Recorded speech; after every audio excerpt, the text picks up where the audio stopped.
Estamos otra vez con nuestro programa, con un tema muy interesante, de mucha actualidad. Recordemos que estamos en la recta final de las elecciones que están programadas para el 20 de agosto, domingo 20 de agosto. Y este día queremos conversar sobre los planes de gobierno. Ese es nuestro tema. Y tenemos como invitado a Carlos Hoffman, quien ya es conocido por ustedes.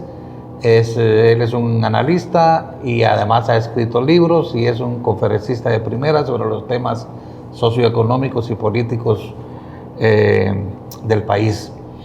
Él estuvo en la presentación del plan de gobierno del Partido Unidad Nacional de la Esperanza y lo conoce con amplitud y nos va a orientar un poco y le vamos a preguntar en nombre de ustedes, nuestros oyentes, nuestros visitantes del programa El Búho, para que conozcan ustedes cuáles son los planes de gobierno de este partido que ocupó el primer lugar en las elecciones del 25 de junio.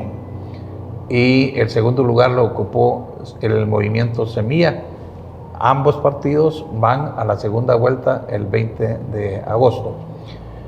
Tuvimos esta semana dos eventos interesantes. Por un lado, la presentación del plan de gobierno del Partido Unidad Nacional de la Esperanza, UNE, como les decía, y también se realizó una especie de foro de la Asociación de Gerentes de Guatemala con el candidato del movimiento Semilla, Bernardo Arévalo. Y vamos a hacer un poco una suerte de comparación con algunos puntos de vista del candidato y lo que también nos ofrece la opción de Sandra Torres, que es la candidata del partido UNE. Nos acompaña, como siempre, Ronnie García. Gracias por su atención y nuevamente estamos con ustedes preguntándole a Carlos, en primer lugar, cómo se siente, cómo ve este proceso electoral en esta recta final, que estamos prácticamente a menos de 15 días, y luego los planes de gobierno, sobre todo el plan de gobierno de la UNE, que conoces a la perfección. ¿Cuáles son tus observaciones principales? Que nos esboces un poco las líneas generales del plan de gobierno del partido UNE. Pues muchas gracias, Byron, muchas gracias, Ronnie, por la oportunidad. Siempre es importante dirigirme a su audiencia. Semilla realmente no, ni siquiera el propio Semilla realmente estaba proyectando estar en segunda vuelta. Así que lo que tenemos de Semilla es un plan muy romántico, un requisito para tener un candidato presidencial y un plan, pero en realidad no es un plan que aterrice mucho. O sea, es una buena declaración de buenos propósitos, es un plan muy romántico, pues, pero que carece mucho de algunas situaciones que se deben cuestionar. La UNE es un partido un poco más robusto. En ese sentido, lo que tiene son buenos cuadros técnicos y lo que tiene es un plan que aterriza mucho. Esas serían las dos diferencias más grandes, digamos, que podríamos ver en los planes de gobierno. Es muy difícil incluso la comparación, porque en realidad lo que hay es un planteamiento muy general en el caso de Semilla. En el caso de UNE sí es un planteamiento mucho más responsable, costeado, aterrizado y hasta cierto punto también calendarizado en cómo debe efectuarse los desembolsos y el alcance de objetivos.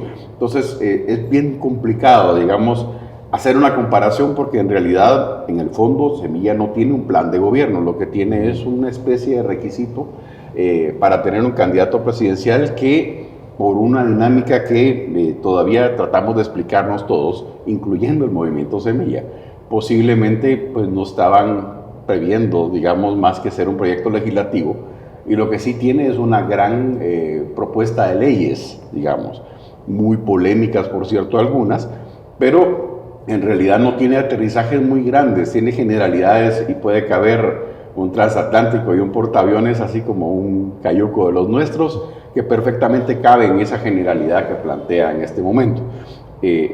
Es hasta cierto punto difícil, como les vuelvo a repetir, poder hacer un balance entre ambos, porque casi la comparación es un poco absurda desde el punto de vista de la seriedad de los instrumentos. pero pues intentaremos en esta entrevista dar un balance lo más objetivo posible sobre lo que ofrece uno y otro. Bueno, pues gracias Byron nuevamente por estar acá en este programa. Bienvenido Carlos. Definitivamente pues es interesante poder platicar al respecto de los planes de gobierno que se están proponiendo para la nación y básicamente pues para el próximo gobierno, dependiendo quién vaya a ser el ganador en esta contienda electoral. En ese sentido, pues el Partido de la Unidad Nacional de la Esperanza, yo estaba leyendo parte del plan y estaba viendo que pues tiene como que 6 ejes o pilares. Entre ellos estamos el tema de paz y seguridad. Están hablando también de un despertar económico, un asunto de la protección social. Tienen otro pilar que corresponde al tema de infraestructura, transparencia y lucha contra la corrupción. Y el último de los pilares en el tema del deporte. En este sentido, pues podría ser interesante que nos puedas empezar a desarrollar en qué consiste el tema de paz y seguridad, ese pilar, y en contraposición de qué nos puede estar ofreciendo el Movimiento Semilla en su plan de gobierno en relación a la seguridad y pues la paz que podamos tener dentro de la población guatemalteca. En los dos planes existen ciertos énfasis. En el caso de la UNE existen 6 pilares, que es una, digamos, función clásica de un plan, digamos, cómo definir las prioridades. En el caso de semillas son 10 semillas, les llaman ellos así, y son énfasis que podríamos homologar como con líneas estratégicas que van después de los pilares, digamos, no tiene pilares en sí, pero en el caso de UNE sí. UNE tiene 6 pilares. El primer pilar es paz y seguridad. Hay un segundo pilar que es el de despertar económico, que es muy robusto, es quizá el más ambicioso de todos los pilares. Hay un tercer pilar que es el de protección social, donde engloba educación, salud, cultura y programas sociales. Un cuarto pilar de infraestructura, vial y digital. Y un quinto pilar que es de lucha contra la corrupción y transparencia. Y el último pilar es deporte, que es la primera vez que un plan de gobierno tiene un énfasis sobre este tema de cultura física. Esos serían los 6 pilares de UNE. En el caso de Semilla son como generalidades y llaman Semilla a lo que llamaríamos líneas estratégicas que van después de los pilares, pero no existen pilares.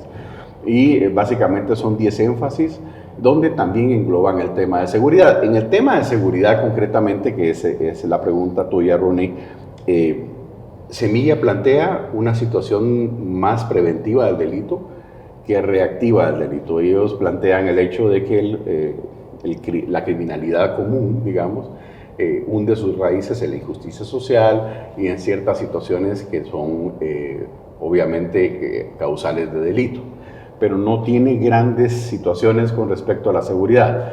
Lo que tiene sí es el hecho de restablecer el pie de fuerza de la PNC y hasta cierto punto alguna situación sobre legislación que puede dar como pie, digamos, a una reforma del sistema penitenciario, etc. En el tema de UNE, el pilar de paz y seguridad sí tiene una gran cantidad de cambios. Para empezar, tiene más o menos unos 70,000 policías nuevos a lo largo de los 4 años de gobierno. No todos son policías comunes. Hay policías especializadas, como la Policía Rosa, que es para la protección de las mujeres. El tema de la Politur, que va a ser duplicada en su número para cuidar todo el tema de senderos de turismo, etcétera, para ofrecer garantías, digamos, y certezas de las inversiones. También el tema de una fuerza mucho más especializada y más robusta con el tema de las extorsiones, con el tema de delitos sexuales y con el tema de agresiones a la mujer, que es el tema de la Policía Rosa. Así que en realidad ya de hecho el pie de fuerza es casi duplicado desde el punto de vista, los policías más o menos estamos por ese número, un rango de entre 60 y 70,000, pero la mitad tiene cargos administrativos o está cuidando edificios o está cuidando figuras que necesitan pues seguridad pública, tipo guardaespaldas, pues. Así que en realidad están haciendo tareas que no son de seguridad. Adicionalmente, el plan de la UNE establece algunas cosas como, por ejemplo, equiparlos.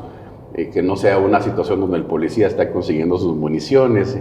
De hecho, es interesante lo que se afirma ahí. No todos los policías tienen arma dada por el Estado. O sea, solo la mitad de ellos, en realidad, tienen un arma que está suministrada por el Estado. El resto opera con su propia arma y sus propias municiones. Entonces es equiparlos completamente, y eso implica que la UNE también no solo piensa en una dignificación porque va a subir los salarios de la policía según su plan, sino además el hecho de equiparlos con cámaras de pecho, de estas que transmiten en directo, y equiparlos absolutamente en su blindaje, etc. Adicionalmente, UNE también establece una serie de cambios en la tecnología en seguridad. Mantiene una gran oferta, digamos, y hay un rubro específico financiero para esto, para la incorporación de cámaras de seguridad con reconocimiento facial, con reconocimiento de placas, con indexación biométrica de los delincuentes para saber exactamente si es el delincuente, cómo seguirlo y que la cámara lo siga inteligentemente por donde vaya. Así que desde la primera falta alguien queda fichado dentro del sistema y es seguido por el sistema de una forma inteligente. Así que sí, realmente hay una gran cantidad de cambios con respecto a esto. Sí plantea el hecho de estados de excepción, pero a diferencia de El Salvador, que es a nivel nacional, UNE lo que establece es sistemas o estados de excepción focalizados en ciertas áreas en donde hay que recuperar la presencia del Estado que se ha perdido en estas áreas, por supuesto. Así que bueno, es un poco la comparación que hay. En el caso de Semilla, pues bastante escaso. De hecho, quizá uno de los pilares más débiles que tiene. En el caso de UNE es bastante robusto y muy ambicioso. Bueno, Byron. Hay bastante que comentar en el tema de paz y seguridad, que es el primero de los ejes, es el pilar 1. Siempre uno encuentra en planes de gobierno insuficiencias, vacíos. Por ejemplo, me parece muy interesante el bloqueo eficaz de llamadas y señales de internet en las cárceles, ¿verdad? Porque eso no se ha logrado aquí en años, ¿verdad? No sé cómo lo hicieron en El Salvador, pero aquí no se ha logrado. No sé si las empresas telefónicas se niegan o el Estado no tiene la suficiente capacidad técnica de hacerlo por su propia cuenta, el bloqueo de llamadas. Porque todos sabemos que desde las cárceles opera la delincuencia, las extorsiones y todo eso.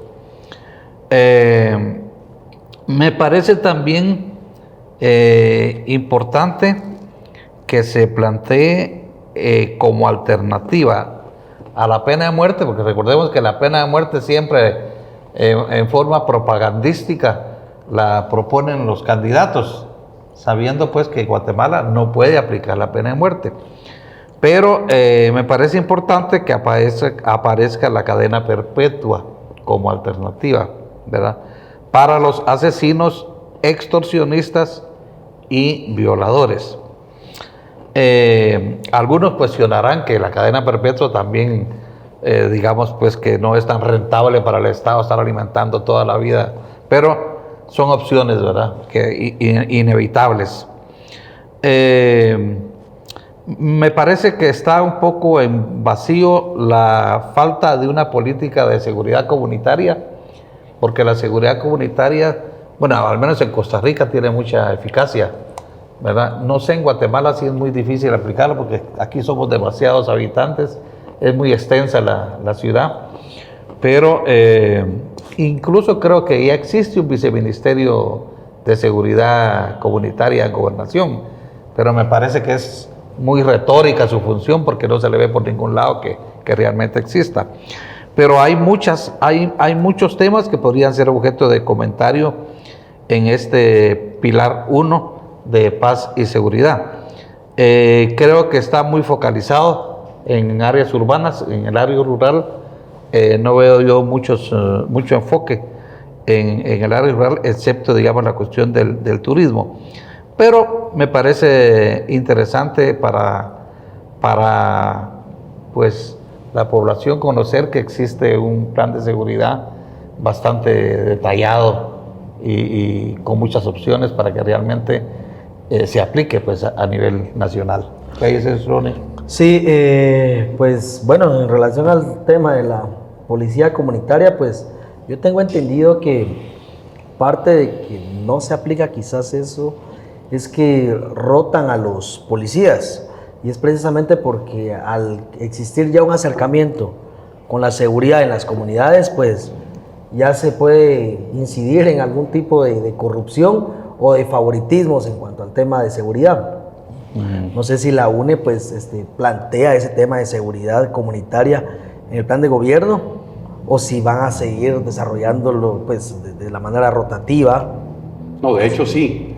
El plan de gobierno de UNE también lo hace, el de Semilla, plantea los dos un enfoque comunitario. En el caso de UNE lo plantea como una alianza con las policías municipales, pero dándole una municipalización y de hecho la pertinencia de origen, digamos, al policía que es del lugar. Sí existe eso. En el tema de bloqueo de señales, que están, o sea, los 8 de cada 10 extorsiones salen de los centros penitenciarios. El problema es de que las antenas están en 3G, en una tecnología 3G, cuando en realidad ya estamos en 5G, por lo tanto cualquier aparato inteligente puede superar el bloqueo de señal. De hecho tiene fibra óptica, según lo que ayer estábamos escuchando, en las cárceles directamente surtidos por las telefónicas, o sea, pueden hacer llamadas en tiempo real y esto sí es una cuestión peligrosa. Sí plantea un bloqueo de señales mucho más activo, obligando penalmente a las empresas a bloquear las señales efectivamente. Pero también plantea una reforma al sistema penitenciario de forma tal de poder darle autonomía para empezar. Y segundo, que las cárceles sean tercerizadas al sector privado en una alianza público-privada. O sea, las cárceles no serían públicas, pues, sino sería un servicio de una alianza público-privada, privatizado y militarizadas hacia afuera. Ese es el modelo que plantea UNE. También existe en el tema de la pena de cadena perpetua, ¿verdad? El tema de trabajo penitenciario. Muchos de los que son extorsionistas en las cárceles extorsionan porque es necesario mantener a su grupo doméstico afuera. O sea, de que come su familia, un poco así, ¿no? Entonces se da un canje por trabajo penitenciario, donde ellos pueden ganar algo para darle directamente a su familia, no quedárselo a ellos en la cárcel, pero también el hecho de que algunos, como los violadores, los extorsionistas, etcétera, que son los 3 tipos de delito que es de alto impacto, también reparen a sus víctimas. Y ese básicamente es una reparación digna con trabajo penitenciario. Así que reparan a sus víctimas o a las familias en el caso pues, de que hubiera un asesinato, pero básicamente mucho de los fallos de reparación digna irían a trabajo penitenciario para que pudieran, por el periodo en que estuvieran recluidos o si es de por vida, suministrar o pagar por el hecho de que han sido condenados. Así que sí existe eso. En este caso sí existe un gran desarrollo, digamos, en el tema penitenciario. No así en el caso, digamos, de Semilla, que es un poco más con la lucha contra la corrupción, es una situación muy etérea sobre el tema penitenciario en particular. Pero sí existe el tema de bloqueo de señales en el tema de UNE y sí existe el hecho de que tienen una forma muy ágil de intentar ensayar, digamos, una reforma muy rápida.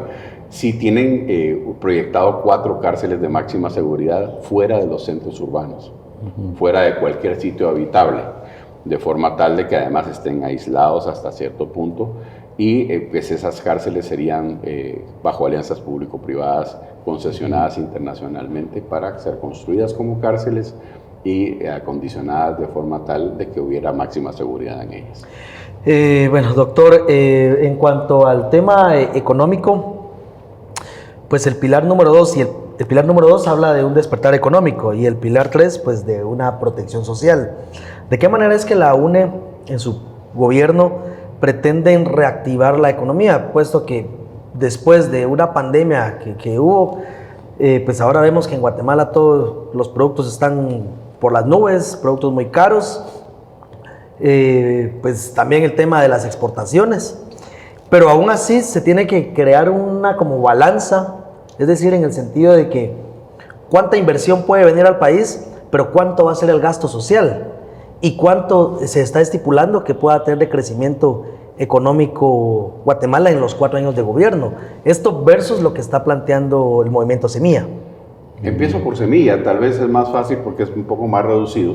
Ellos plantean que cuando no existe corrupción, cuando existe corrección desde el punto de vista de la administración pública, básicamente la inversión llega más y por lo tanto hay más trabajo y hasta cierto punto más certeza la inversión. Eso es un poco la situación. Semilla plantea sorprendentemente, al examinar su plan de gobierno, que en el segundo año crecen a más de 25% prácticamente. Eso ni siquiera los Tigres de Asia lo logran.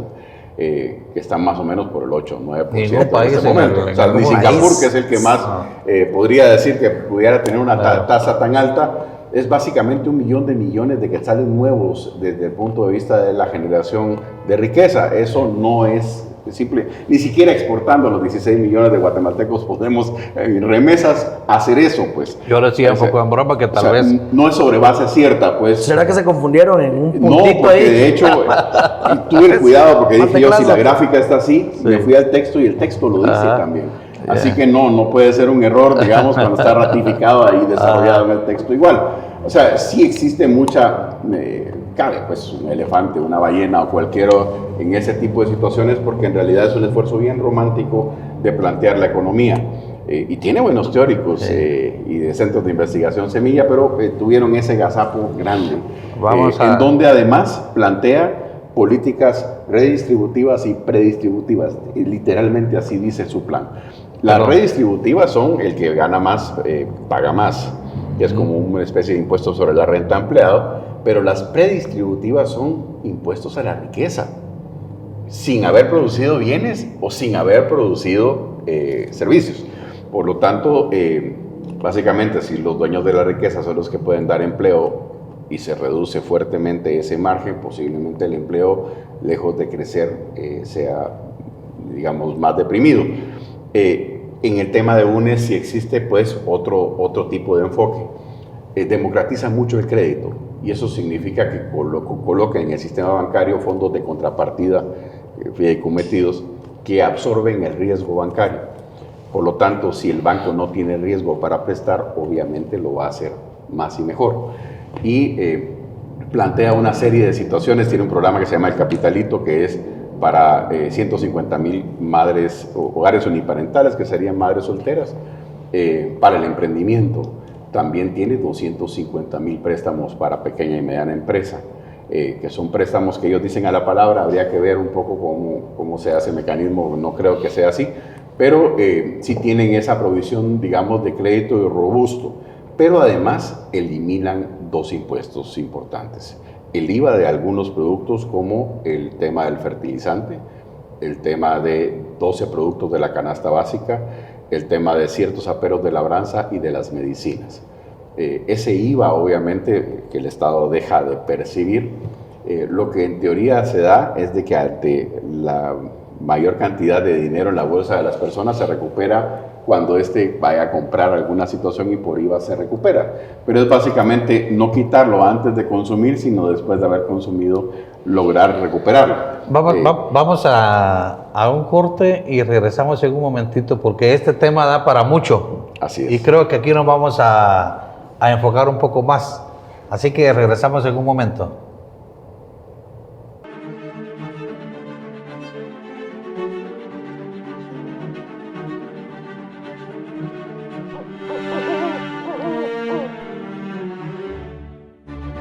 Bueno, volvemos de este pequeño corte comercial. Pues, en este programa estamos con el doctor Carlos Hoffman, analista político de mucha trayectoria. Estamos acá con Byron Barrera, conductor que siempre nos acompaña en este programa. Pues antes del corte estábamos hablando acerca de algunas pautas o algunos pilares del plan de gobierno de la Unidad Nacional de la Esperanza. Plan de gobierno que están proponiendo para el próximo, pues básicamente gobierno, si en dado caso pues Sandra Torres pudiese ganar la presidencia este 20 de agosto.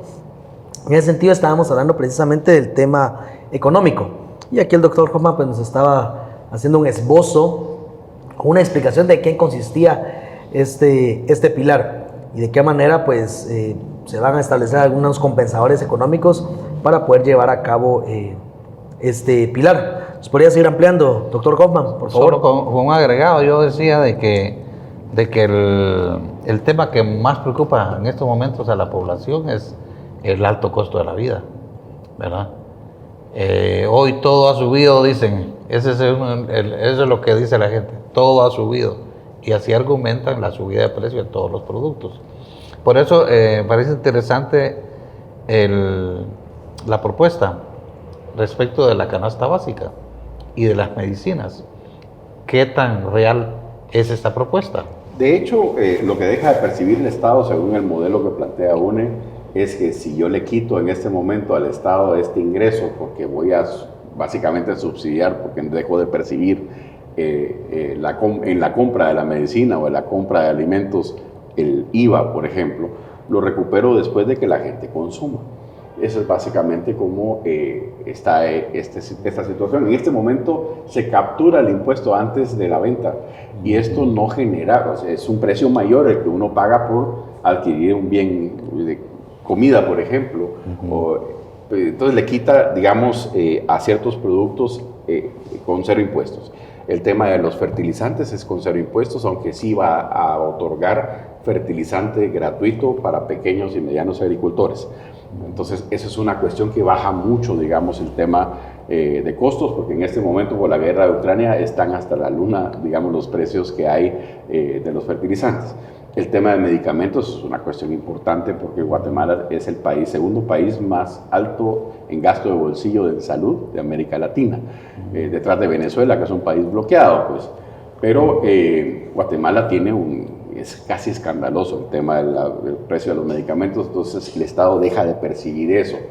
Paralelamente, además, le introduce una reforma que no es solo ser impuestos, sino que si la Agencia Federal de Administración de Drogas y Alimentos, que es la FDA, o la Agencia Europea de Medicamentos, dieron el aval para determinados productos, hay una homologación en Guatemala, eso es lo que plantea UNE, y eso significa que quien tenga cómo traer esos medicamentos a Guatemala son de venta libre, y por lo tanto en la competencia abarata los costos de los medicamentos.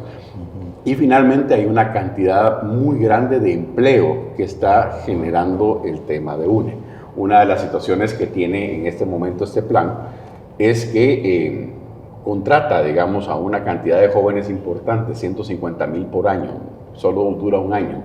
En este momento el servicio cívico les enseña a ser burócratas y lo que UNE plantea es de que deben orientarse al servicio comunitario y eso significa interactuar con la municipalidad del lugar para generar obra, para generar servicios ambientales, servicios incluso en salud para puesta de inyecciones, etc. Y básicamente es generar primer empleo en la juventud guatemalteca. Pero adicionalmente existen una serie de situaciones que hacen que se catapulte el empleo. Una de las situaciones más importantes es que también deroga el impuesto de solidaridad, el ISO, que además es un impuesto doble tributario, es una doble tributación, y por lo tanto al quitar ese impuesto del ISO, lo que se genera es un beneficio adicional para los trabajadores, y es de que existe un 15avo bono, digamos, que de un monto concreto, y que básicamente equivale a una fracción del ISO que el empresario paga, le daría eso a sus trabajadores como un salario adicional para estimular la economía y el consumo, pero también le queda una parte, digamos, para la reinversión en la producción de empleo o para la innovación al propio empresario. Entonces, básicamente lo que hay es una derrama económica y esa derrama económica lo que produce es la captación de impuestos posterior al consumo. Por supuesto que eso recalienta la economía y hay una situación sobre que van a salir, digamos, a operaciones del mercado abierto para empezar a balancearla, pero básicamente está planteado el plan para generar beneficios después de haber consumido, no antes de haber comprado el bien o servicio. Y eso sí es un cambio de paradigma de alguna forma en cómo se han planteado los planes anteriormente. En el tema de empleo a nivel de semilla, existe sí algunos procesos asociados a la formación para el trabajo y algunos procesos asociados a la creación de condiciones para que el empleo brote. No es tan sencillo, pero no es comparable de alguna forma una u otra propuesta porque es casi abismal, digamos, la distancia que hay entre uno y otro, pero sí, digamos, UNE sí tiene, digamos, un planteamiento muy grande, casi gigantesco con respecto al tema de empleo y el tema de adquisición de bienes de canasta básica, y básicamente que la gente se cura y come.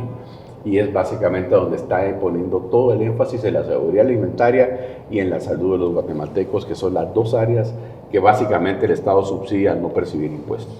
Bueno, en el tema de protección social, pues tengo entendido de que dentro de ese tema pues está el asunto de salud y educación.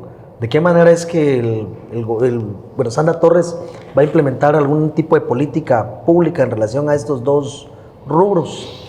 En el caso de Semilla plantea un hospital nacional más, lo cual es importante porque existe un déficit muy grande en el tema del tercer nivel de atención en salud. UNE plantea 6 hospitales, que son 4 de nivel nacional y 2 de alta especialidad, uno pediátrico y otro en enfermedades de la mujer. Serían la gran diferencia entre los dos planes. Semilla plantea 1, UNE plantea 6. En el segundo nivel de atención en salud, que serían los centros de salud, puestos de salud, CAPS, CAIMIS, también existe una gran diferencia. Semilla plantea la rearticulación de los que existen, UNE plantea la recuperación de los que existen más el crecimiento de los mismos. Son dos cosas distintas. En el caso de los CAPS y CAIMIS, centros de urgencias médicas, etcétera, que es el segundo nivel de atención, UNE cuando hizo gobierno creció muchísimo en ese aspecto, eran de 24 horas y estaban prácticamente en una cobertura nacional. 2 gobiernos después tenemos menos de la mitad de ellos funcionando y no son de 24 horas, son de 8 horas. Así que de hecho tenemos ahí un gran salto, digamos, de volver a recuperar lo que había logrado en algún momento y de exceder esta cuota a un nivel mayor. Estos centros de urgencias médicas, CAPS, CAIMIS, pueden atender una fractura simple, pueden atender un parto, o sea, tienen quirófano, están equipados, pues básicamente es desfogar un poco la presión que sobre los hospitales existe actualmente. O sea, uno directamente va al hospital porque no existe nada que pueda atenderlo a uno antes de ir al hospital. Y ese es exactamente cómo se da esta situación. Y en el caso del primer nivel de atención en salud, sí plantean los dos una ampliación de la cobertura de servicios que son de prevención y que son los puestos de salud que conocemos actualmente, que no curan a nadie, pero que existen en este momento y que tienen una dificultad enorme logísticamente y no todos están equipados o no todos tienen el recurso humano, algunos están cerrados por falta de recurso humano. Entonces ambos sí tienen una vigorosa propuesta a nivel de primer nivel de atención en salud y se diferencian en el énfasis que le ponen al segundo y al tercero. Me llama la atención una propuesta que hay aquí sobre ampliar se dice que se va a asegurar el aporte del Estado a la deuda con el ICS y al mismo tiempo se plantea la ampliación de la cobertura de la seguridad social a todos los guatemaltecos. En Guatemala la cobertura del seguro social alcanza aproximadamente el 21-22% de la población económicamente activa. En otros países la cobertura es nacional, ¿verdad? Pero aquí es muy reducida la cobertura del seguro social.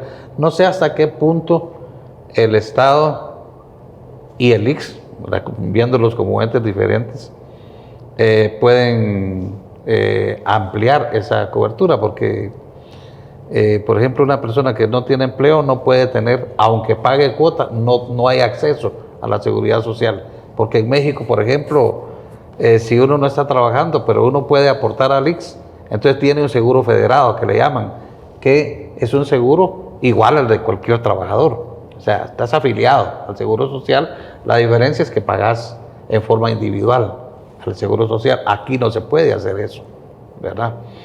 Entonces, ¿de qué manera puede, digamos, el ICS y el Estado pues armonizar una política que permita que la cobertura de luz del ICS llegue a más gente?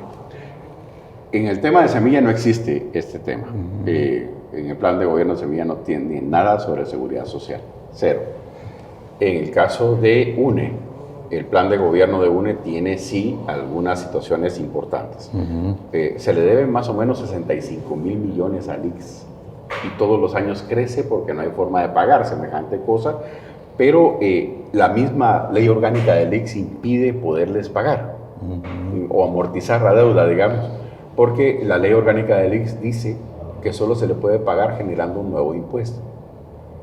Entonces, esto que ofrece UNE tiene un condicionamiento y es modificar esa ley para poder hacer pagos parciales hasta eliminar la deuda.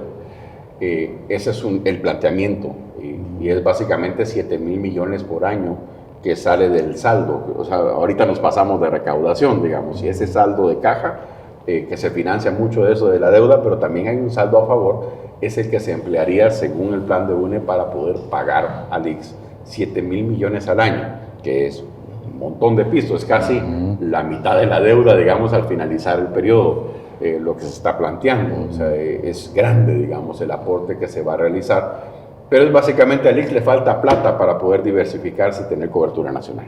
Para empezar, eso es importante.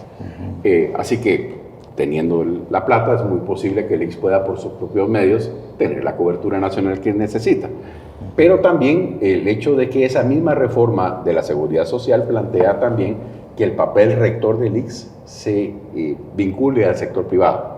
Y eso significa que todos los sistemas que en este momento hay en el sistema bancario, tipo seguro, tipo plan de jubilación, etcétera, que tienen en lo privado, tengan esa situación en donde el afiliado pueda competir, el ICS pueda competir y básicamente irse a cualquier seguro que pueda ser tercerizado, en donde puedan cubrir, por ejemplo, estos cuentapropistas que pueden cotizar, digamos, a un seguro que no necesariamente en ese elefante blanco que es el ICS se puede hacer. Eso no significa quitarle de alguna forma ese protagonismo al ICS, ni esa casi sacralidad que le tenemos, pero sí de ampliarle el hecho de que el ICS pueda verificar la calidad. Porque en situaciones como El Salvador hubo seguros que casi eran de garage y que no necesariamente se generó esa situación de calidad. Entonces, lo que UNE plantea es el hecho de que el ICS pueda supervisar y hasta cierto punto garantizar de que esas cotizaciones que se realizan por una situación de interés de seguridad social privada también puedan ser de alguna forma guiados por ese papel. Y quizá otro tema relacionado con el tema es los 029. Ah, sí, en el Estado, los 029 no tienen seguridad social. Y lo peor es que ahora el 029 se trasladó al sector privado. Ahora ya no son 029 en el sector privado, sino que son colaboradores. Sí, no, de hecho hay muchas situaciones interesantes. Pero el plan de Semilla no tiene nada sobre este tema de 029 ni sobre contrataciones temporales. Cero, o sea, no tiene nada. En el caso de UNE sí tiene. Para empezar, desaparece el 029. O sea, es una situación presupuestada y con carrera administrativa. Y es básicamente un sistema nuevo de seguridad, de servicio civil. Así que sí, de hecho no vamos a tener, según si queda la UNE, un tema de estos renglones raros. Porque además es corrupción. Sin seguridad social, sin prestaciones, etc. En el caso de Semilla no plantea nada al respecto, es básicamente, creo yo, mantenerlo como está. O mantenerlo básicamente con el actual esquema entre temporales o contrataciones que son laborales pero no son laborales. Pues en el caso de UNE sí desaparece esa situación, pero además el ICS se ha negado a ciertas cosas. Por ejemplo, los que están contratados a tiempo parcial, no todos pueden cotizar al ICS. Así que sí, realmente abre una puerta, digamos, para que ese aseguramiento privado pueda cubrir a todos los trabajadores y cuentapropistas en ese sentido. Sí existe, sí, una cobertura al respecto. Así que podemos comparar en ambos planes, uno no tiene gran cosa o no lo menciona del todo, y en el otro sí tiene una situación de buscar que esa irregularidad de los 029 sean trasladados a una situación estable y que tengan una carrera administrativa y una garantía, pues, de no ser despedidos en el tiempo, pero también el hecho de que esta integración de fuerza laboral en donde el sector privado tiene ahora contrataciones muy extrañas de tiempo parcial, situaciones que son de corto tiempo, etcétera, en donde no generan prestaciones, etcétera, puedan ser reguladas también por la Seguridad Social. Que son para contratar amigos y familiares y muchos empleados mediocres que no tienen la capacidad, pero que están ganando con 0.29 altos salarios y prestaciones sociales. Como no tienen obligación de asistir, Sí. En realidad ahí hay mucha plaza fantasma y mucha situación muy extraña en donde solo se rinde un informe y de ahí en adelante rara vez son auditados porque no son funcionarios ni empleados públicos, sino actúan como si fuera una empresa privada que le vende servicios al Estado. Entonces en realidad no se tiene control sobre eso y es gigantesco. Es un perro corriéndose la cola el gobierno actual a través de este tipo de contrataciones como el renglón 18 o el renglón 29. Eso sí, definitivamente pues es un renglón que pues, se presta para mucha corrupción. Y pues definitivamente la UNE, con una bancada que pues, es la segunda bancada más grande del Congreso, pero que tampoco es tan grande en cuanto a toda la integración del Congreso de la República, pues va a tener que recurrir a algunas negociaciones para poder llevar a cabo estos proyectos y por supuesto modificar la ley esta para poder pagar la deuda que se tiene con el ICS. No obstante, uno de los pilares también que establece o que se está colocando acá en el plan de gobierno de la UNE es el tema de la infraestructura. Y definitivamente pues Guatemala tiene unos grandes problemas en cuanto a infraestructura vial. No obstante, también sería interesante ver si también están proponiendo algo como que de infraestructura digital, porque hoy en día ya no solamente para poder tener un desarrollo en el país es el tema de carreteras y que el país esté intercomunicado, sino también el tema digital. Hoy las comunicaciones no solamente son en cuanto a caminos, sino también en las vías digitales. ¿Qué nos está planteando la UNE versus Semilla? Semilla plantea la recuperación de la infraestructura vial. No lo plantea de una forma muy específica, pero sí plantea la reconstrucción de las carreteras del país. También plantea el uso de Internet y que se debe democratizar el uso de Internet, lo cual pues, siempre es valioso, pero eso es básicamente lo que menciona. Una recuperación no dice cómo, no dice cuándo y no dice con qué, pero sí dice que la intención puede ser recuperar las carreteras del país y los caminos vecinales. En el tema de UNE, lo que tiene son ofrecidos, por ejemplo, 16 convoyes nuevos en Covial para atender 3.900 kilómetros de caminos secundarios. Adicionalmente, tiene alianzas público-privadas para generar algunos megaproyectos pues, que son importantes para el país. Uno tiene que ver con 4 carriles frontera a frontera, puerto a puerto, con libramientos en la ciudad capital, que es básicamente conectar la CA1 con la CA9, para que no entren a la ciudad capital el transporte pesado, sino continúe recto, digamos, de puerto a puerto. Eso es una gran ventaja, por supuesto. También plantea una infraestructura para desfogar a la ciudad capital de una serie de cuestiones de tránsito, viaductos, que son las carreteras de segundo nivel que ya existen en ciudades como México o Bogotá, por ejemplo, que básicamente es que 4 carriles o 5 carriles, según sea el caso, van saliendo y 4 van entrando. Es un segundo nivel completo en las 4 entradas de la ciudad capital. Eso es importante. Plantea 8 túneles y varios puentes para que además de esas carreteras principales se desfogue el tránsito bajo ciertas situaciones en donde si hubiera un accidente o si hubiera alguna situación, sí tienen contemplado esta situación de secundaria. Ahorita vemos el tema de Villanueva, por ejemplo, y el lío que hay para saber por dónde irse cuando esta vía principal está bloqueada por alguna situación. Así que sí existe en eso una gran inversión y es muy importante el tema del grado de inversión que realiza el tema de UNE, pero lo realiza a través de alianzas público-privadas. Eso significa que algunas tendrán peaje y algunas el Estado alquilará la carretera que construye la empresa privada. Me llama la atención que ningún partido se proponga habilitar la vía férrea.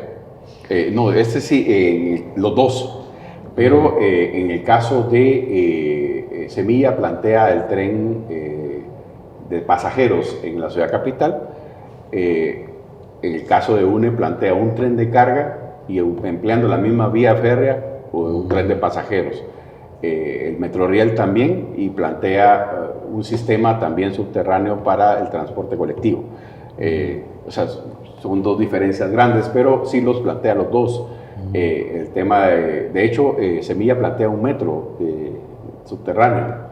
En el caso de UNE es un tren de pasajeros subterráneo también, pero que básicamente hace exactamente el mismo efecto. Por el costo elevado, me imagino que ambas propuestas son distintas, pero el tema de metro es excesivamente caro. Pero sí existe, digamos, todo un planteamiento que es un poco diferenciado entre uno y otro, pero ambos plantean el tema de transporte de personas y el tema de tren de carga, en el caso de UNE, adicional al tema de transporte de personas. Correcto. Bueno, pues definitivamente creo que el tiempo es demasiado corto en televisión y nos falta mucho por hablar al respecto de este plan de gobierno. Si no estoy mal, pues el día lunes por la noche la licenciada Sandra Torres pues hizo la presentación de este plan de gobierno y no se tardó precisamente una hora, ¿verdad?, para poder explicarlo. Se tardó mucho más tiempo y definitivamente le faltó para poder desarrollar y explicar cómo se va a implementar en el próximo periodo de gobierno en este país. Gracias, doctor Hoffman, por habernos acompañado. Byron, muchas un gracias, gusto poder estar acá Carlos, nuevamente. muy amable. Les invitamos a que nos puedan seguir sintonizando en este canal a la misma hora y que puedan seguirnos a través de las redes sociales. Con gusto les vamos a estar esperando, siempre con algún mensaje o un programa de temas de coyuntura nacional. Muchas gracias.